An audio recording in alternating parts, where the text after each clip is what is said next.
Voy a hacer plastilina, mire, bonito, así. Parece celular para mí. Pero es como plastilina, es plastilina.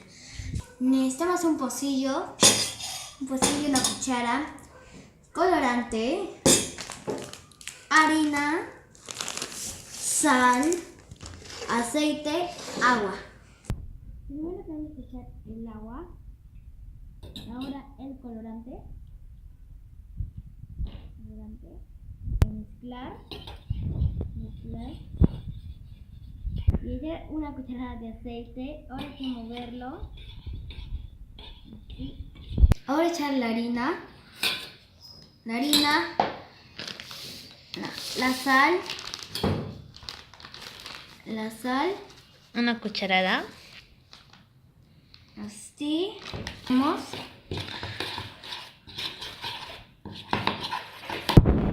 Ya se está formando como que ya plastilina freído.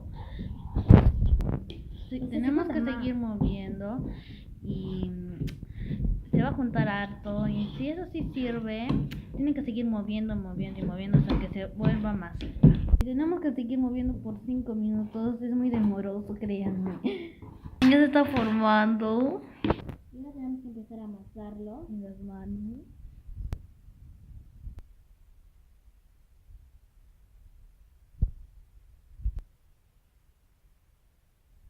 Es muy demoroso eso, pero es fácil hacerlo con medios de casa.